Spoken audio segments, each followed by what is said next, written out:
Hi friends, இன்னைக்கு நம்ம பரலோக ராஜ்யம் மற்றும் தேவனுடைய ராஜ்யத்தை குறித்து பார்க்க போறோம். இதோட பைபிள் ரெஃபரன்ஸ் மத்தேயு 4ஆம் அதிகாரத்துல இருக்கு. இயேசு அவருடைய சொந்த ஊரான நாசரேத் ஊர் ஜனங்களால நிராகரிக்கப்பட்டதுக்கு அப்புறம் அவர் நாசரேத் ஊரை விட்டு புறப்பட்டு கப்பர்நகும் ஊர்ல தங்குறார். இயேசு வாழ்ந்த அந்த காலகட்டத்துல கலிலேயா ரொம்ப செழிப்பான ஒரு தேசமா இருந்ததால சுமார் 30 லட்சத்துக்கு மேலான ஜனங்கள் கலிலேயாவிலே வசித்து வந்தாங்க. அதுல கொஞ்சம் யூதர்களும் பெரும்பாலான ஜனங்கள் புறஜாதியாருமா இருந்தாங்க. கடற்கரை அருகிலும் யோர்தானுக்கு அப்புறத்துல இருக்கிற செபுலோன் மற்றும் நப்தலி நாடுமாகிய புறஜாதியாருடைய கலிலேயாவிலே இருளில் இருக்கும் ஜனங்கள் பெரிய வெளிச்சத்தை கண்டார்கள். மரண இருளின் திசையில் இருக்கிறவர்களுக்கு வெளிச்சம் உதித்தது அப்படின்னு ஏசாயா தீர்க்கதரிசியினால உரைக்கப்பட்டது நிறைவேறும்படி இப்படி நடந்தது. அந்த நாள்ல இருந்து இயேசு மனம் திரும்புங்கள், பரலோக ராஜ்யம் சமீபத்திருக்கிறதுன்னு சொல்லி பிரசங்கம் பண்ண தொடங்கினார். ஃப்ரெண்ட்ஸ், யோவான் ஸ்நானகனும் கூட அவரோட ஊழியத்தோட ஆரம்பத்துல மனம் திரும்புங்கள், பரலோக ராஜ்யம் சமீபத்திருக்கிறதுன்னு சொல்லிதான் பிரசங்கம் பண்ணினார். ஃப்ரெண்ட்ஸ், புதிய ஏற்பாட்டின் 4 சுவிசேஷ புத்தகங்களிலேயும் அடிக்கடி தேவனுடைய ராஜ்யம், பரலோக ராஜ்யம் போன்ற வார்த்தைகள் குறிப்பிடப்பட்டிருக்கும். தேவனுடைய ராஜ்யம் அல்லது பரலோக ராஜ்யத்தை குறித்து சொல்லும் போது சில இடங்களில அது மாம்சீகமா பார்க்கக்கூடியதா இருக்கும்னு சொல்லப்பட்டிருக்கு. சில இடங்களில அது ஆவிக்குரிய ரீதியில சொல்லப்பட்டிருக்கு. சில இடங்களில அது இனிமேல் தான் வரப்போகுதுன்னு சொல்லப்பட்டிருக்கு. சில இடங்களில அது ஏற்கனவே வந்திருக்கிறதுன்னு சொல்லப்பட்டிருக்கு. நிறைய பேருக்கு இது ஒரு குழப்பமாகவே இருக்கு. இன்னைக்கு நம்ம இதை குறித்து விரிவா பார்க்க போறோம்.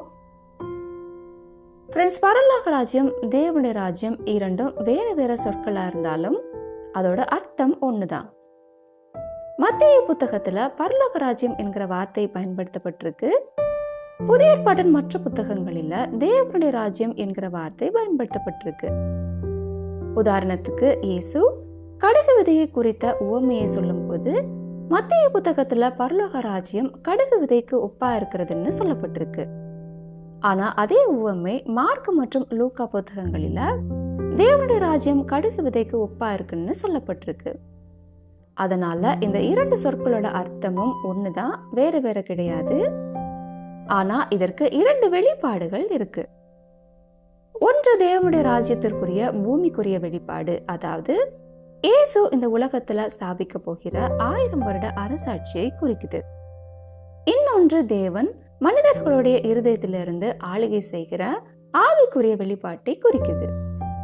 பரலோக ராஜ்யம் அல்லது தேவனுடைய ராஜ்யத்தை குறித்து சுவிசேஷ புத்தகங்களில வாசிக்கும் போது அது பூமிக்குரிய வெளிப்பாட்டை குறிக்குதா இல்ல ஆவிக்குரிய வெளிப்பாட்டை குறிக்கிறதா என்கிறத நம்ம சரியா புரிந்து கொள்ளணும். நம்ம இன்னைக்கு இந்த 2 வெளிப்பாடுகளோட அர்த்தத்தையும் பார்க்க போறோம். ஃப்ரெண்ட்ஸ், முதலாவது நம்ம தேவனுடைய ராஜ்யத்திற்குரிய பூமிக்குரிய வெளிப்பாட்டை குறித்து பார்க்கலாம்.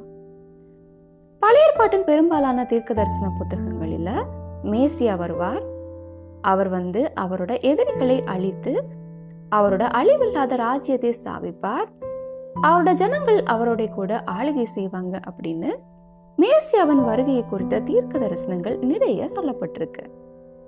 இயேசு மனம் திரும்புகள், பரலோக ராஜ்யம் சமீபத்திருக்கிறதுன்னு சொல்லும் போது ராஜாவாகிய இயேசு இந்த உலகத்துல வந்திருக்கிறதால அவருடைய ராஜ்யமும் சமீபத்திருக்கிறதுன்னு சொல்றார். அவரோட ராஜ்யத்திற்குள்ளாடி பிரவேசிக்கணும்னா உண்மையான மனம் திரும்புதல் தேவைன்னு இயேசு சொல்றார். ஆனா இங்க யூதர்கள் இயேசுவோட முதலாம் வருகையில அவரோட ராஜ்யத்திற்கு தயாராக அல்ல. ஏன்னா யூதர்கள்ல கொஞ்சம் பேர் இயேசுவை மேசியாவா ஏற்றுக்கொண்டாலும் முழு தேசமா அவங்கள நம்ம பார்க்கும்போது அவங்கள நிறைய பேர் இயேசுவை ராஜாவாகவும் ஏற்றுக்கொள்ளல. அவங்க ராஜ்யத்துக்குள்ளாடி பிரவேசிக்க வேண்டிய தகுதியையும் பூர்த்தி செய்யல. அவர் அவரோட சொந்த ஜனங்களுக்காக வந்தப்போ அவருடைய சொந்த ஜனங்களே அவரை ஏற்றுக்கொள்ளாததால அவரோட ராஜ்யம் வர கால தாமதம் ஆகும்னு இயேசு அவரோட நிறைய உவமைகள்ல சுட்டி காட்டுறார். இயேசு சொன்ன மாதிரியே இன்னைக்கு கிட்டத்தட்ட 2000 வருஷத்துக்கு மேல ஆயிடுச்சு. இன்னமும் யூதர்கள் இயேசுவை மேசியாவா ஏற்றுக்கொள்ளல. இதுக்கப்புறம் இனிமேல் வரப்போகிற அந்த கிறிஸ்துவின் 7 வருட உபத்திரவ காலம் அப்போதான் யூதர்கள் இயேசுவை உண்மையான மேசியாவா ஏற்றுக்கொள்ளுவாங்க. யூதர்கள் எல்லாரும் ஒரு மனமா இயேசுவை மேசியாவா ஏற்றுக்கொள்ளும் போது அந்த கிறிஸ்துவின் கையில இருந்து யூதர்களை காப்பாற்ற இயேசு ராஜாவாக அவருடைய 2ஆம் வருகையிலே வருவார். அவருடைய 2ஆம் வருகையிலே முழு யூதர்களும் இயேசுவை மேசியாவா ஏற்றுக்கொள்ளுவாங்க.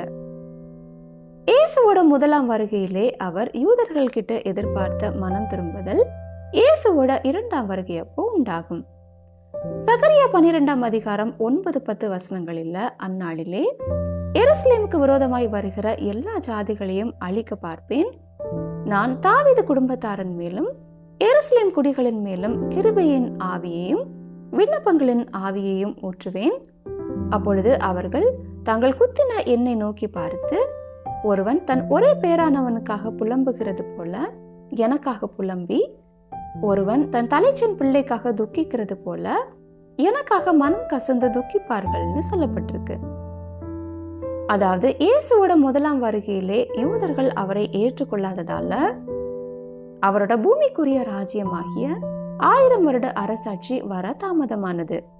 முழு யூதர்களும் மனம் திரும்பி இயேசுவை இரட்சகரா ஏற்றுக்கொள்ளும் போது இயேசு அவருடைய ராஜ்யத்தை இந்த பூமியிலே ஸ்தாபிக்க வருவார். இது தேவனுடைய ராஜ்யத்தின் 1வது வெளிப்பாடாகிய பூமிக்குரிய வெளிப்பாடு. ஃப்ரெண்ட்ஸ், 2வதா தேவனுடைய ராஜ்யத்தின் 2வது வெளிப்பாடாகிய அவரோட ஆவிக்குரிய ஆளுகையை குறித்து பார்க்கலாம்.